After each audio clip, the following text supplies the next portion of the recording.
Hello there, welcome to this episode of Staying In. I've really enjoyed the series so far. If you've watched them to date, thank you very, very much.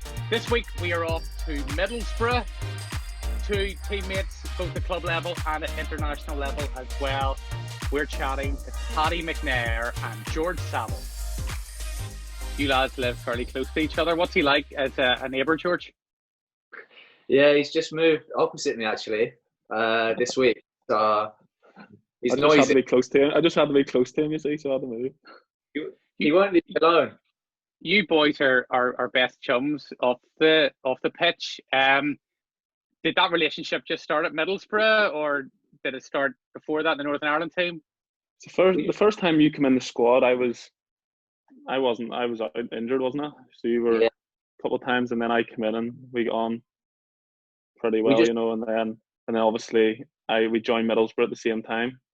So we travelled a lot together, in hotel rooms, and I think there was a point where I said to him, "I'm spending more time with you than I'm with my partner." Because we just can't stay away. George, tell us about your debut, because you made your debut against Germany, and it like out of the blue, you were announced as being in the squad. Just talk us through that call up and how it came about. Would I be right in saying the fact that you qualified for Northern Ireland came from a conversation with Conor McLaughlin? Is that right? Yeah. So I was at Mill at the time, and Andy Cousins texted me actually, and then Conor was like, "So we think you're Northern Irish," and I was kind of like, anyway. Cut a long story short, I happened just to be able to qualify obviously through my grandparents, my nan, and that was it. It just all happened so fast. The call up came. We just had to do a few checks, and then next thing I know, I'm playing against Germany at home. So not only are you playing against, one of the best teams in the world, but you're also playing in front of the Green and White Army. On that particular evening, and you hear the fans, did you think that we were all headers? I've always heard, I've always known good things. I've always known about the fans, and it's always been a thing, especially obviously the Euros as well. And then that evening, I just remember, I just thought in my head, because I think it was 2-0 down at the time, maybe. I thought, I just want to get on here, just to get your debut, you just want to get on and just get it done, kind of thing. And how was it? You came on about the 80th minute, right? Yeah, we come on 80th minute, and I think they might have scored 81st minute. It was a bit of a blur. It just all happened so quick. I remember Josh obviously scoring, getting one back, and honestly, it just happened so quick. But the game that sticks in my mind more is obviously the Switzerland game, because I think that was my first competitive start, maybe.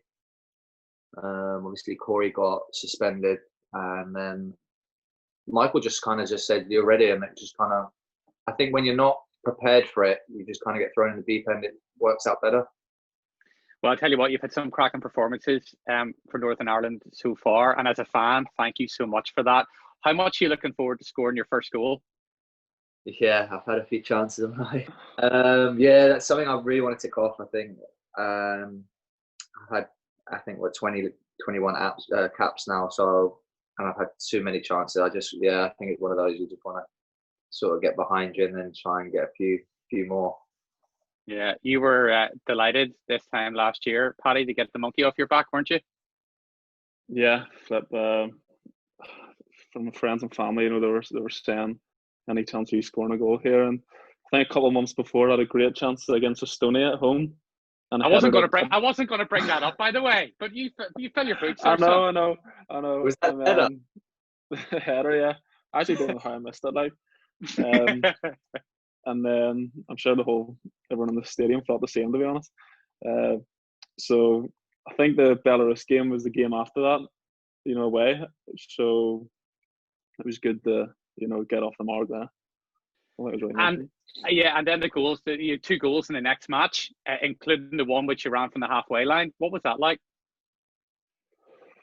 So it was a great feeling. It's a bit of a blur as well, it's like Sav said about his debut. It's hard to sort of, sort of remember the actual, feeling of the moment of, when you scored. But no, I just remember, we played so well in that first half, and to go in, 3-0 up, it was really good.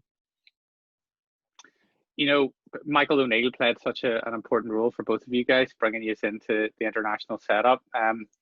Obviously, Michael's chapter has now been closed. How do you both personally feel about Michael moving on now on a permanent basis? Well, for me, obviously, a bit gutted on a personal and a selfish point of view, because obviously what he's done for me, and I feel like you only come across a few real important people through your career. He's obviously definitely one of them for me. He just gave me all the confidence I needed. But obviously, for him, it's great. He's obviously going for the next step now. He's done pretty much as much as he could with Northern Ireland, and now he's obviously with Stoke. So I wish him all the best, and he deserves the opportunity he's been given, to be honest. And you had a great relationship with him, Paddy. Yeah, Michael gave me a debut in 2015, and I thank him a lot for that. So at the very start of my career, I wasn't always playing at club level, but he always, brought me in the squad, and more times than not, he played me, and we'd have a good relationship, and I think he'll do a great job at Stoke, and it's just sad to see, have a great era really coming to an end. We're now on the cusp of getting football back. Fingers crossed, sooner rather than later. Next few weeks, you guys are back training. What will it be like trying to get the momentum going again? Does it feel like the start of a brand new season for you, having not played in ages? It does a bit, yeah. Like at the minute, we're just, there's 4 of us coming in. Well, we're all on different pitches, but there's me, Sav, and 2 or 3 other lads sort of on the same pitch. But we're not really allowed to, go near each other. Like we're just sort of doing like passing drills.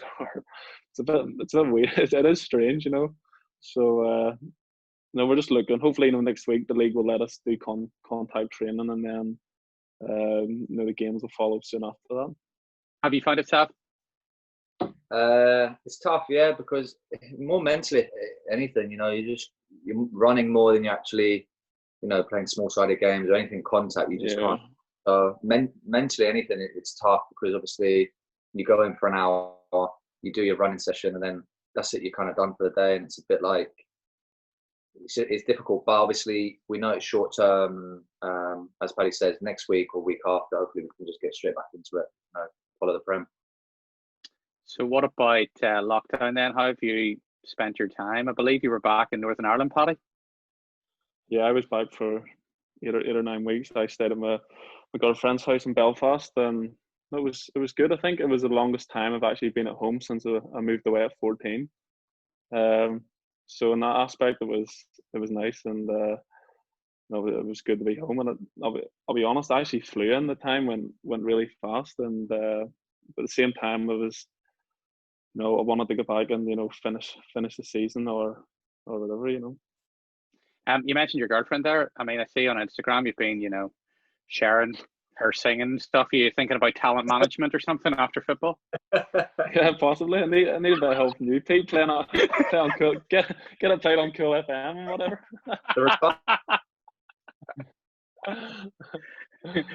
George, what about you during lockdown? How's it been for you? Have you just been playing the PlayStation?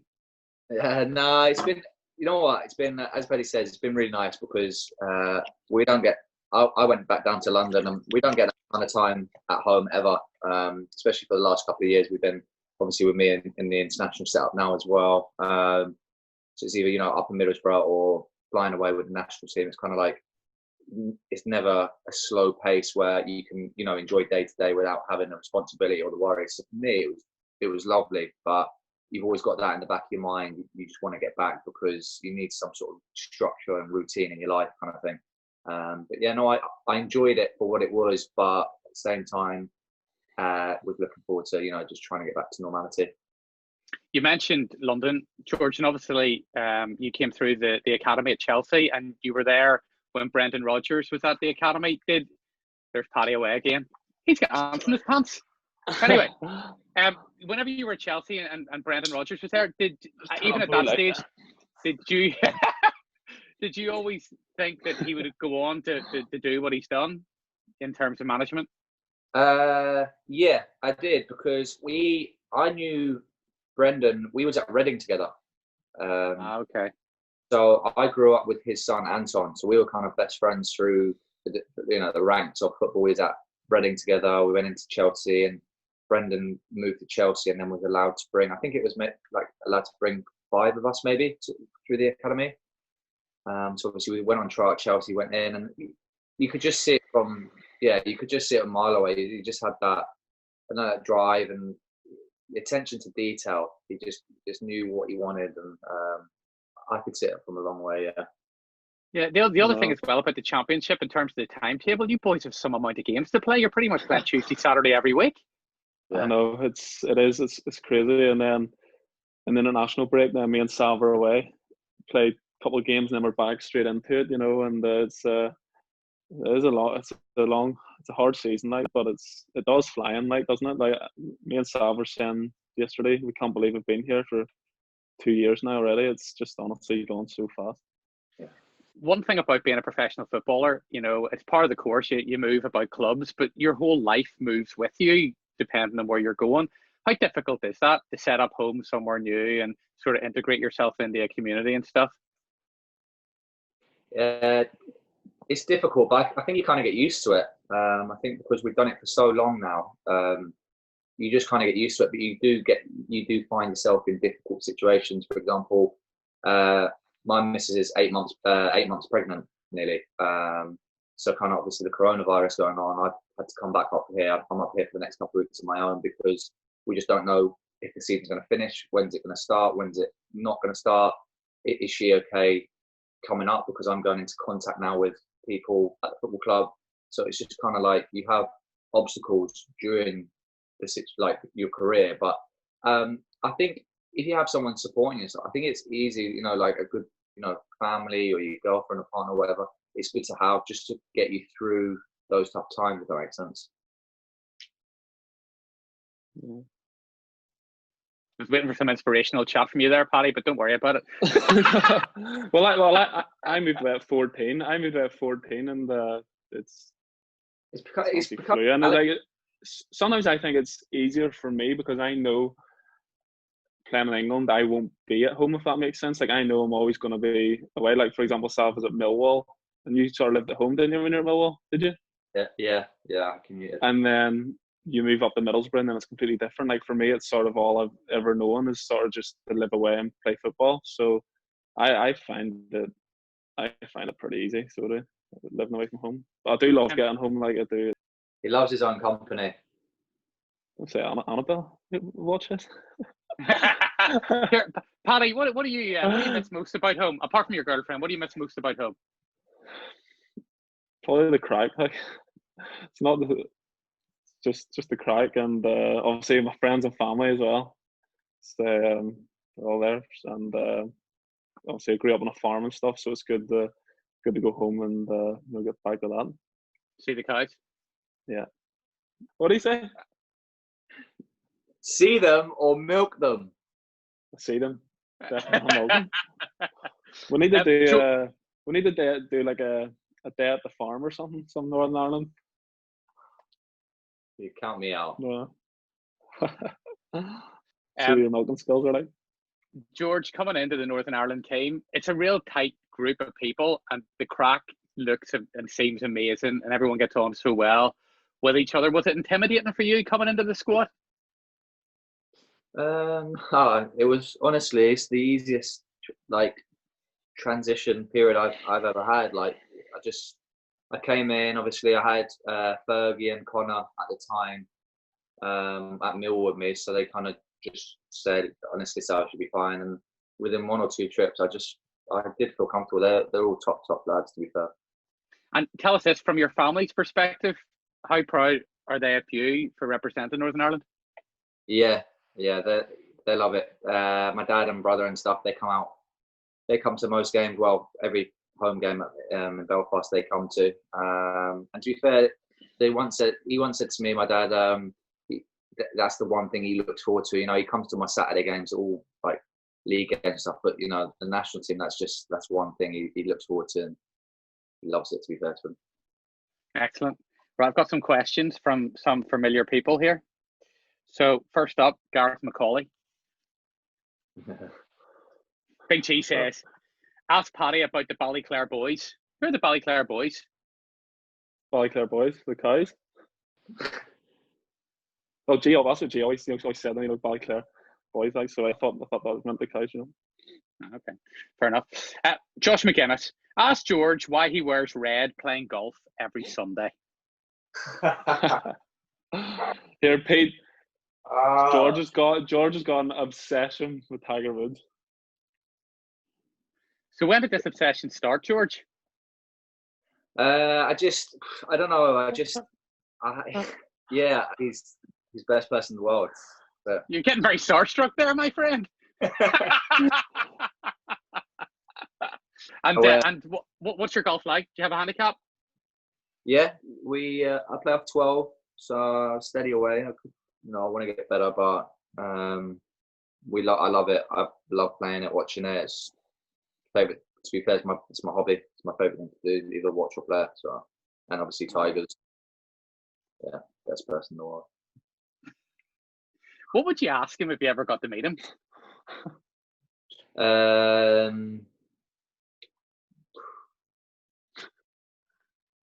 What moisturizer does he use?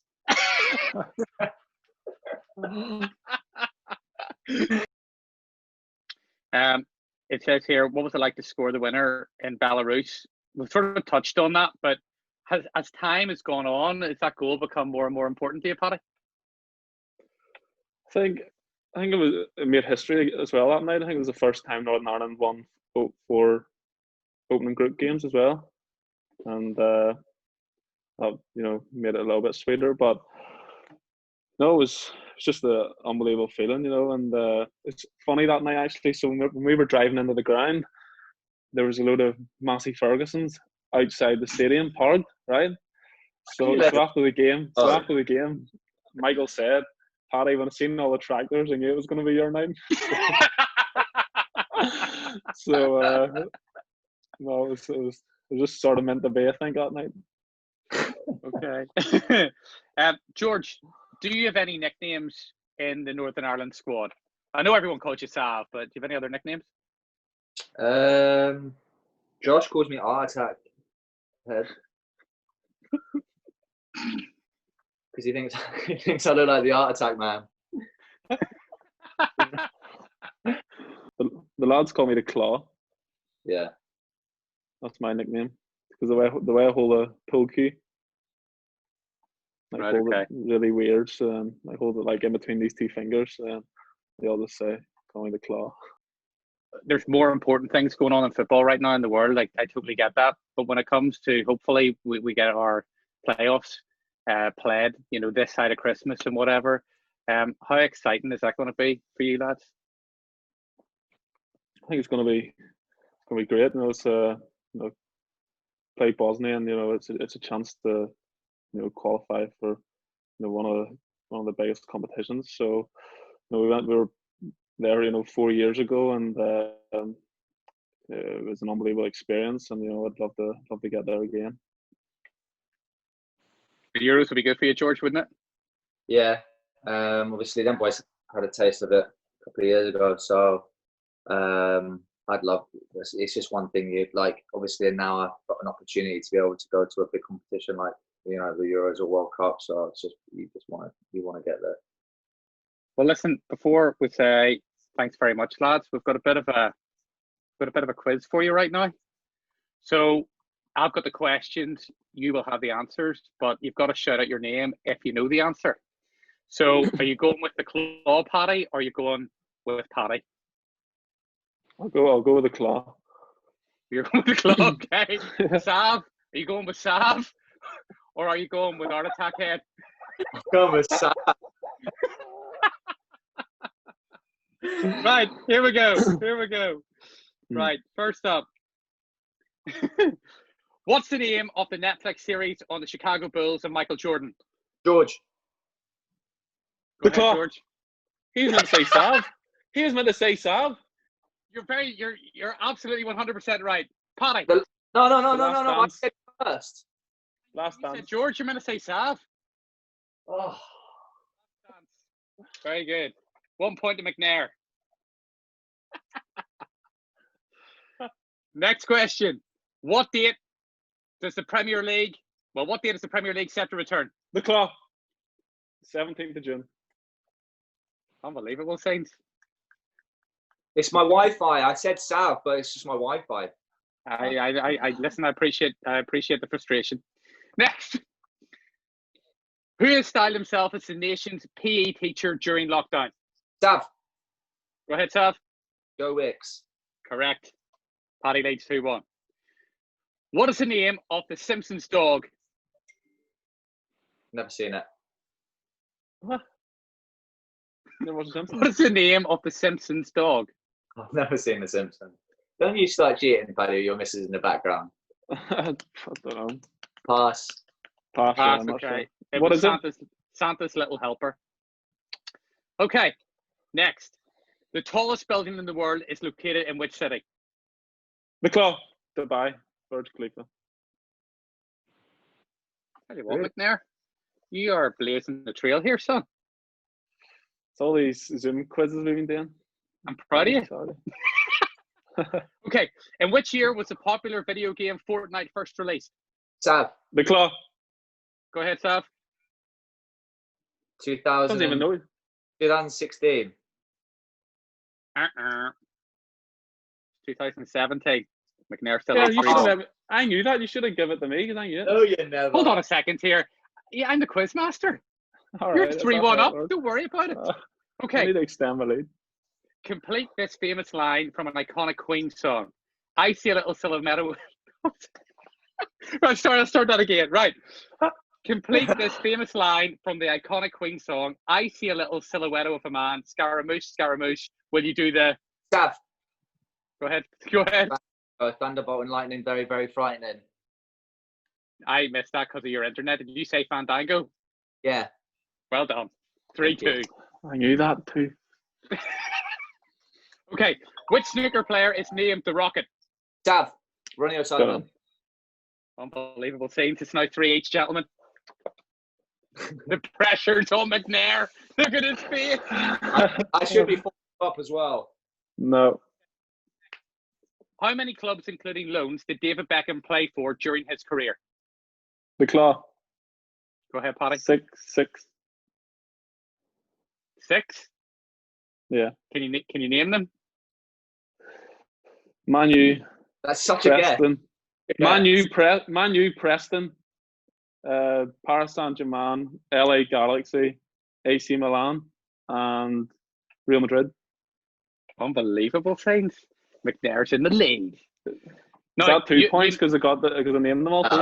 No. Just 1%. If you hadn't got them all, I still would have given you the point, Paddy. Right, next. You boys should know this because you were at the tournament together. Who is the current Open Golf champion? Sav. Oh, Paddy. Go ahead, Sav. Lowry. Correct. 4H. This is unbelievable things. Very tight. 2 questions remain. Which side did Gary Neville become manager of in 2015? The claw. Valencia. That's me. Sav was in. Yeah. No way he said that before me. He did, Paddy, I'm telling you. Well done, George. That is 5-4. Right, so this is for the big draw, or this is for George's overall win. Noel and Liam Gallagher from Oasis have an older brother. What's his name? Sav. Go ahead, Sav. Sorry, you said Noel and Liam. Yeah, I said Noel and Liam Gallagher from Oasis have an older brother. What's his name? Sorry, I misheard it. Do you pass over to me then? Pass. Yeah, go ahead, Chloe. Here comes a big guess. Look at the face. Big guess coming right up. Andrew. Is the wrong answer. What is it? Paul. Ah. And the winner of the big lockdown quiz, 5 points to 4, George Saville. Hold on, Sal. He is so upset right now. I know. I thought I had you when I was 3-1 up. He's so upset. Right, lads, listen, it's been a great catching up with you both. You both look great. I'm glad you're back training now, and hopefully, fingers crossed, we'll get back to some sort of competitive football sooner rather than later. But in the meantime, stay safe and take care of yourselves, and we'll look forward to seeing you back in the green and white of Northern Ireland very soon. Thanks for having us. Cheers, Pete. See you All right, guys. lads, take care of yourself. In a bit. See you there. So that's it for Staying In this time around. Hopefully you enjoyed it. Keep up to date with all things Northern Ireland on YouTube, Facebook, Twitter and Instagram.